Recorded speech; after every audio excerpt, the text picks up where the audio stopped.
안녕하세요. 반갑습니다. 요한계시록 강해 44강 9장 17절로 18절 말씀 보시겠습니다. 또 말들의 머리는 사자 머리 같고 그 입에서는 불과 연기와 유황이 나오더라. 이 세 재앙 곧 자기들의 입에서 나오는 불과 연기와 유황으로 말미암아 사람 3분의 1이 죽임을 당하니라. 하나님께서 주시는 선물 중에 가장 귀한 것은 바로 성령이십니다. 그래서 누가복음 11장 13절에 너희가 악할지라도 좋은 것을 자식에게 줄 알거든 하물며 너희 하늘 아버지께서 구하는 자에게 성령을 주시지 않겠느냐 하셨습니다. 그러므로 성령의 대부흥이 임하는 그 나라와 그 지역과 그 교회와 가정과 직장 최고의 복을 받은 것입니다. 수많은 분파와 파벌로 오합지졸이 되어버린 미국이라는 나라도 이런 대부흥이 있었기에 오늘날 위대한 미국이 탄생할 수 있었습니다. 우리 한국에서도 1970년대 이런 대부흥이 있기를 갈망하는 100만 이상의 모인 대집회가 여의도 광장에서 여러 차례 열렸습니다. 예를 들면 빌리 그레함 대성회, 민족 복음화 성회, 세계 복음화 성회, 엑스폴로 74 성회 등 박성민 CCC 대표는 엑스폴로 74 대회 후에 1년간 1000개 교회의 주보를 모아 분석한 결과 대회 이전까지는 연 평균 7 내지 8% 성장했던 교회들이 대회 후에는 출석 교인 수는 33%, 헌금은 64% 늘어난 것으로 분석됐다면서 실제로 한국 교회는 이때를 기점으로 매년 20%씩 성장해 80년 초에는 교인이 1000만 명이 이르렀다고 설명을 했습니다. 이런 대부흥이 또다시 일어날 수 있도록 기도해야 합니다. 성령으로 임하는 영적 부흥은 어떤 것이며 어떻게 일어날까요? 성령의 부흥은 두려움 없는 믿음을 일으킵니다. 17절에 또 말들의 머리는 사자 머리 같고 말의 장점은 신속성, 기동성, 사자는 용맹성, 파괴성을 가리킵니다. 말은 기동성은 좋지만 약점이 있습니다. 그것은 잘 놀라는 것입니다. 그래서 기수가 말에서 떨어지는 경우도 있습니다. 그런데 말이 사자의 머리를 하고 있으니 이 얼마나 완벽합니까? 이런 신속할 뿐 아니라 두려움도 없습니다. 그래서 전쟁터에서 창칼이 두렵지 않습니다. 불 속으로 뛰어들고 물 속으로도 뛰어듭니다. 이것은 무엇을 의미합니까? 은혜 받는 사람의 마음이 그렇다는 말입니다. 성령이 임하시면 복음 전도에 열심히 있을 뿐 아니라 두려움이 없습니다. 그래서 사도행전 5장 41절로 42절에 사도들은 그 이름을 위하여 능욕받은 일에 합당한 자로 여기심을 기뻐하면서 공회 앞을 떠나니라. 그들이 날마다 성전에 있든지 집에 있든지 예수는 그리스도라고 가르치기와 전도하기를 그치지 아니하니라. 아멘. 핍박과 능욕을 오히려 기뻐했습니다. 그러나 은혜 받지 못하면 사람이 두렵습니다. 은혜 받지 못하면 두려워서 전하지도 못합니다. 잠언 22장 13절에 게으른 자는 말하기를 사자가 밖에 있은즉 내가 나가면 거리에서 찢기겠다 하느니라. 성령의 불을 받지 못하면 이런 자나 다를 바가 없습니다. 그러나 다윗을 보세요. 블레셋에서 거장 골리앗 앞에서도 담대했습니다. 여성이라고 약합니까? 가냘픈 여성도 성령 받으면 여장군이 됩니다.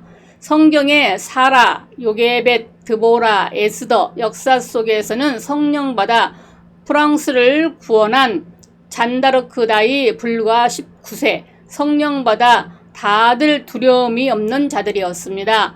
그러므로 성령 충만 받아 사자의 머리를 가지시기 바랍니다. 성령의 부흥이 임하면 메시지가 강해집니다. 다시 17절에 그 입에서는 불과 연기와 유황이 나오더라. 아멘.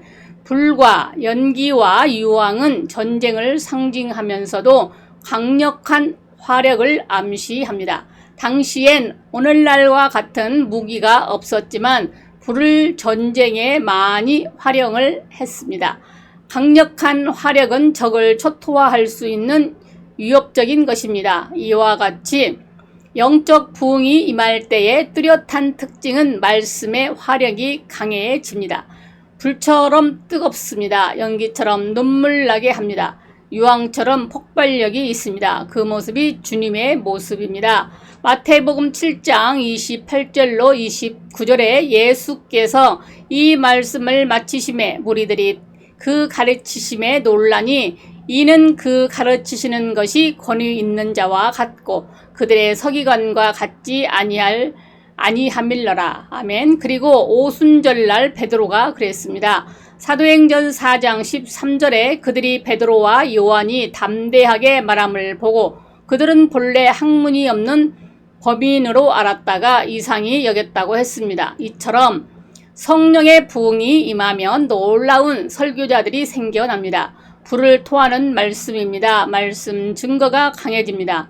그냥 강한 것이 아니라 강력한 과마력을 가집니다. 가슴을 치며 회개하고 웁니다. 우리 한국에 이런 불을 토하는 설교자들이 많았습니다. 그래서 1000만이 넘는 대부흥을 가져온 원동력이 된 것입니다. 그들은 오늘의 부흥사보다 지식도 풍부하지 못했고 유머 감각도 떨어지거나 없고 음향시설도 없거나 형편이 없었고 설교도 대부분 설교학적으로 갖추어지지 않았습니다. 그러나 가슴에 성령의 불만은 어느 때보다 뜨거웠습니다. 이런 강하고 뜨겁고 확신에 찬 메시지를 듣다가 외국에서 유명 목사 초청해서 들어보면 설교 듣는 것 같지 않을 정도였습니다. 그러므로 이 부흥의 불길이 다시 일어나도록 기도해야 합니다. 성령의 부흥은 하나님의 뜻대로 살게 만들어 줍니다. 18절에 이 새 재앙 곧 자기들의 입에서 나오는 불과 연기와 유황으로 말미암아 사람 3분의 1이 죽임을 당하니라. 입에서 불이 나오니까 사람들은 마지막 전쟁의 날에 화포를 말한다고 이구동성으로 주장을 합니다. 이건 성경을 노스트라다무스식으로만 보고 복음으로 보지 못한 주장입니다. 여기 3분의 1이란 이미 말씀대로 셋 중에 하나, 즉 하나님의 완전수 3을 깨는 수라는 점에서 사람 3분의 1이 죽었다는 것을 영적으로 적용을 하면 내가 깨뜨려지는 걸 말합니다. 내가 주인 되지 않고 내가 하나님 되지 않고 회개하는 것을 가리킵니다. 원리상 하나님의 완전수는 깰 수가 없습니다. 그러나 우리가 자행자지하며 하나님 노릇했다는 것은 깨어져야 합니다. 그러니까 뜨거운 성령으로 전해지는 메시지 앞에서 사람들이 결심을 합니다. 이제부터는 내 뜻대로 살지 않고 하나님의 뜻대로 살아야겠다. 이것이 은혜 받은 사람이라면 누구든지 하게 되는 신앙 고백일 것입니다. 그리고 이런 고백을 할 수 있다면 그런 은혜 받아도 크게 받은 것입니다. 다니엘 10장 11절에 큰 은총을 받은 사람 다니엘이라는 한 건 그가 받은 은사가 크거나 그의 사명이 커서도 그렇지만 다니엘은 죽어도 내 뜻대로 살지 않고 하나님의 뜻대로 살기로 한 사람이었기 때문에 큰 사람입니다. 그래서 수많은 부흥의 현장에서는 수많은 사람들이 가슴치며 이제부터는 내 뜻대로 살지 않고 하나님의 뜻대로 살아야겠다는 고백과 다짐을 합니다. 그래서 주일이면 모든 상가들이 문을 닫고 성경 찬송 가지고 함께 모여 하나님을 찬양하고 서로 믿고 서로 돕고 인정받을 수 있는 사람들을 다시 태어났습니다.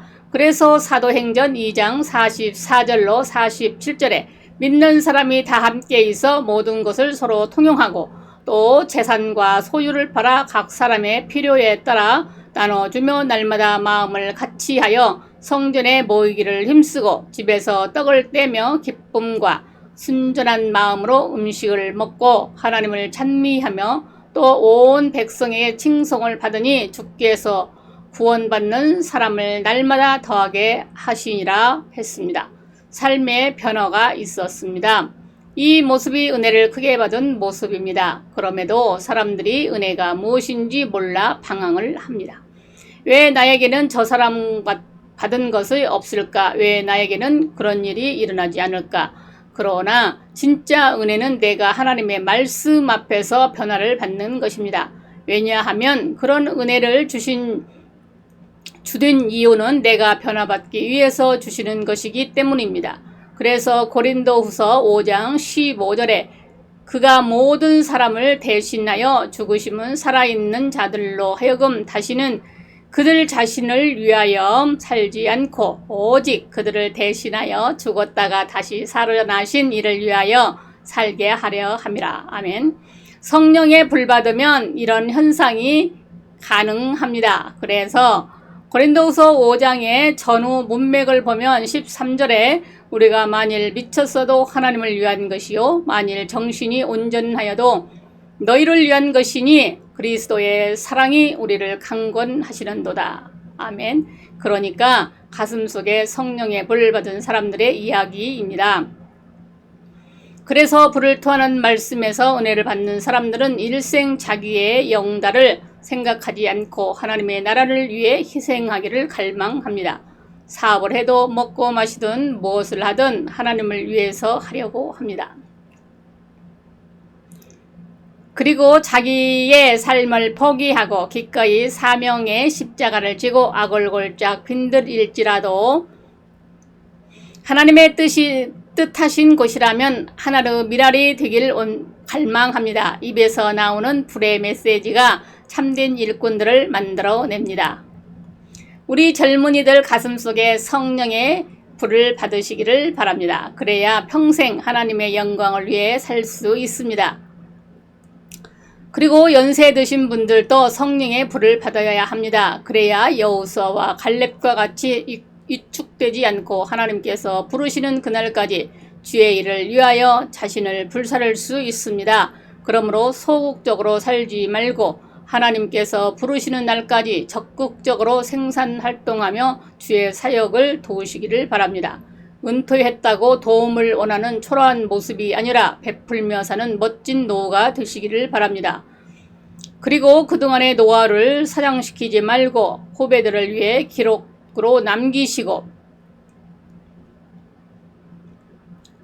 얼마든지 현역처럼 활동할 수 있으니 사역을 계속하고 더 귀한 일을 기도 활동을 벌리시기를 바랍니다. 알 것 다 알고 부끄러울 것도 없습니다. 그런데 나중이 아니라 지금 하시기 바랍니다. 그래서 이사야 4장 4절에 이는 주께서 그 심판하는 영과 소멸하는 영으로 시온의 딸들의 더러움을 씻으며 예루살렘의 피를 그 중에서 정결케 하실 때가 됨이라. 아멘. 이 성령의 은혜를 갈망하시기를 바랍니다. 이 새롭게 하시는 성령의 불, 말씀의 불, 우리 가운데 더욱 충만하시기를 기도하시기를 바랍니다. 사랑하는 여러분, 하나님은 우리 가슴 속에 뜨거운 성령의 불을 던져주시길 원하십니다.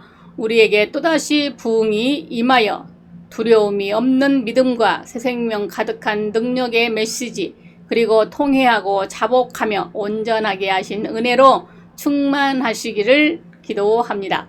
그러나 마음대로 되는 건 아닙니다. 모두 함께 기도하며 한 발 한 발 말씀을 들으며 성장시키며 나아가야 합니다. 그래서 우리 모두 이대로는 살 수 없다는 갈망함을 가지고 초대교회처럼 성령의 불을 받아 어떤 악인도 온전한 하나님의 사람이 만들어주는 성령의 은혜로 충만한 귀한 여러분들이 다 되시기를 기도합니다. 감사합니다. 주님의 이름으로 사랑하고 축복합니다. 아멘.